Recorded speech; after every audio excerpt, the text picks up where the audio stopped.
विषय: पाकिस्तान युद्ध इतिहास, परिणाम और हमारी जिम्मेदारी। आदरणीय अध्यक्ष महोदय, मंच पर उपस्थित सभी विद्वानजनों और मेरे प्रिय साथियों, आज मैं आपके समक्ष एक ऐसे विषय पर अपने विचार रखने जा रहा हूं जिसने भारत के इतिहास में न केवल अनेक भावनात्मक अध्याय जोड़े हैं, बल्कि देश की रक्षा, राजनीति और कूटनीति को भी नई दिशा दी है। वह विषय है पाकिस्तान युद्ध। जब हम पाकिस्तान युद्ध की बात करते हैं तो इसका तात्पर्य केवल एक युद्ध से नहीं होता। भारत और पाकिस्तान के बीच अब तक 4 बड़े युद्ध हो चुके हैं: 1947, 1970, 1970 और 1999 का कारगिल युद्ध। इन सभी युद्धों ने दोनों देशों के संबंधों को प्रभावित किया है और उपमहाद्वीप की राजनीति को गहराई से झकझोर कर रख दिया है। 1947 पहला युद्ध, कश्मीर का संघर्ष। भारत पाक विभाजन के तुरंत बाद 1947 में पहला युद्ध शुरू हुआ, जिसका मुख्य कारण था जम्मू और कश्मीर। पाकिस्तान समर्थित कबायली लड़ाकों ने कश्मीर पर आड़ आक्रमण किया। महाराजा हरि सिंह ने भारत से सहायता मांगी और इसके बदले कश्मीर का भारत में विलय किया। यह युद्ध संयुक्त राष्ट्र की मध्यस्थता से 1949 में युद्ध विराम के साथ समाप्त हुआ, लेकिन यह कश्मीर विवाद की शुरुआत बन गया। 1965 दूसरा युद्ध। पाकिस्तान ने ऑपरेशन जिब्राल्टर के तहत कश्मीर में विद्रोह भड़काने की कोशिश की, लेकिन भारतीय सेना ने इसका मुंह तोड़ जवाब दिया। यह युद्ध 17 दिन तक चला और अंततः ताशकंद समझौते के माध्यम से समाप्त हुआ। इस युद्ध में दोनों देशों ने भारी नुकसान उठाया, लेकिन भारतीय सेना ने यह साबित कर दिया कि हमारी सीमाएं अडिग हैं। 1971 बांग्लादेश का निर्माण। यह युद्ध इतिहास में सबसे निर्णायक रहा। पाकिस्तान के अंदर पूर्वी पाकिस्तान में उत्पीड़न के खिलाफ आंदोलन चल रहा था। भारत ने लाखों शरणार्थियों को शरण दी और मानवाधिकारों के समर्थन में मजबूती से खड़ा हुआ।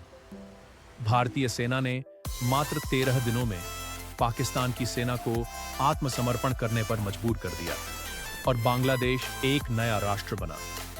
यह युद्ध केवल सैन्य विजय नहीं, बल्कि मानवीय मूल्यों की जीत थी। 1999 कारगिल युद्ध। इस युद्ध ने पाकिस्तान की धोखेबाजी को एक बार फिर उजागर किया।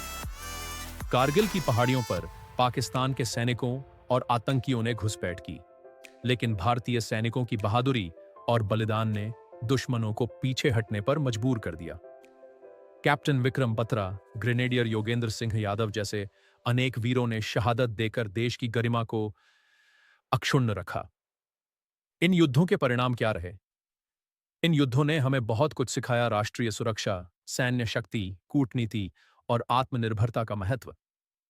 लेकिन साथ ही साथ इन युद्धों ने हमें यह भी सिखाया कि युद्ध में केवल सेनाएं नहीं लड़तीं। देश की जनता, अर्थव्यवस्था और सामाजिक ताना बाना भी प्रभावित होता है। युद्ध की भयावहता को हमने शरणार्थियों की पीड़ा, विधवाओं की आंखों में आंसू और सैनिकों की शहादत में देखा है। जहां एक ओर हमारे सैनिकों ने पराक्रम दिखाया, वहीं दूसरी ओर हमें यह भी समझना चाहिए कि हर युद्ध के पीछे एक विफल संवाद प्रक्रिया होती है। युद्ध समाधान नहीं, संकट की चरम परिणति है। क्या आज भी युद्ध का खतरा है? हां, आज भी सीमाओं पर तनाव बना रहता है। पाकिस्तान की ओर से आतंकवाद को समर्थन, बार बार संघर्ष विराम का उल्लंघन और कश्मीर को लेकर दुष्प्रचार स्थिति को अस्थिर बनाते हैं। परंतु अब भारत एक सशक्त और सजग राष्ट्र है। आज की भारतीय नीति, यदि आप शांति चाहते हैं तो तैयार रहें युद्ध के लिए, इस सिद्धांत पर टिकी है। हमारी जिम्मेदारी क्या है? मेरे साथियों, हम केवल अतीत को याद करके संतुष्ट नहीं हो सकते। हमें भविष्य की जिम्मेदारी लेनी होगी। हमें युवा पीढ़ी को युद्ध की विनाशकता, सैनिकों के बलिदान और शांति की महत्ता के बारे में जागरूक करना होगा। हमें यह समझना होगा कि भारत की असली ताकत उसकी लोकतांत्रिक प्रणाली, बहुलतावाद और शांति की चाह में है। जहां जरूरत हो, वहां हम सर्जिकल स्ट्राइक कर सकते हैं, लेकिन हमारी आत्मा हमेशा शांति की पक्षधर रही है। अंत में, पाकिस्तान युद्ध केवल युद्ध नहीं है, यह हमारी संप्रभुता, आत्मसम्मान और राष्ट्रीय एकता की परीक्षा भी है। हमें गर्व है अपने सैनिकों पर हमें दुख है उस हर जान का जो खास सवाल जो युद्ध के कारण गई, चाहे वह किसी भी देश की रही हो। आइए हम मिलकर एक ऐसा भारत बनाएं जो मजबूत भी हो और मानवीय भी, जो रणभूमि में दुश्मन को पछाड़े लेकिन संवाद की मेज पर भी नेतृत्व करे। जय हिंद। वंदे मातरम।